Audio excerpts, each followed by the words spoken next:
شروع اللہ کے نام سے جو سب پر مہربان ہے، بہت مہربان ہے۔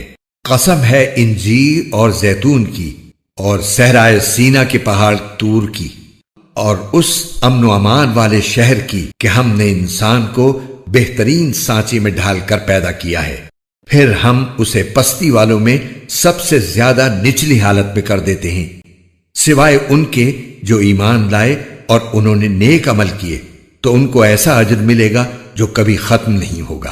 پھر اے انسان، وہ کیا چیز ہے جو تجھے جزا و سزا کو جھٹلانے پر آمادہ کر رہی ہے؟ کیا اللہ سارے حکمرانوں سے بڑھ کر حکمران نہیں ہے؟ آیت نمبر 3 تفسیر۔ انجیر اور زیتون فلسطین اور شام میں زیادہ پیدا ہوتے ہیں، اس لیے ان سے فلسطین کے علاقے کی طرف اشارہ ہے جہاں حضرت عیسیٰ کو پیغمبر بنا کر بھیجا گیا تھا اور انہیں انجیل عطا فرمائی گئی تھی، اور صحرائے سینا کا پہاڑ طور وہ ہے جس پر حضرت موسیٰ کو پیغمبر بنا کر بھیجا گیا اور آپ پر قرآن کریم نازل ہوا۔ ان تینوں کی قسم کھانے سے مقصود یہ ہے کہ جو بات آگے کہی جا رہی ہے وہ ان تینوں کتابوں میں درج ہے اور تینوں پیغمبروں نے اپنی اپنی امتوں کو بتائی ہے۔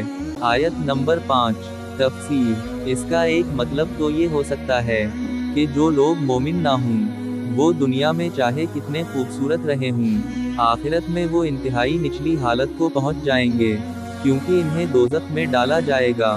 اسی لیے آگے ان انسانوں کا استثناء کیا گیا ہے جو ایمان لائیں اور نیک عمل کریں، اور اکثر مفسرین نے اس آیت کا یہ مطلب بیان کیا ہے کہ ہر انسان بڑھاپے میں جا کر انتہائی خستہ حالت کو پہنچ جاتا ہے، اس کی خوبصورتی بھی جاتی رہتی ہے اور طاقت بھی جواب دے جاتی ہے، اور آئندہ کسی اچھی حالت کے واپس آنے کی انہیں کوئی امید نہیں ہوتی کیونکہ وہ آخرت کے قائل ہی نہیں ہوتے۔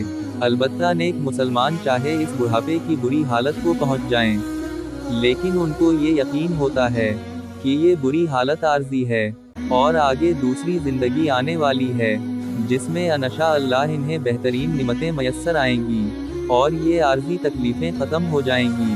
اس احساس کی وجہ سے ان کی بڑھاپے کی تکلیفیں بھی ہلکی ہو جاتی ہیں۔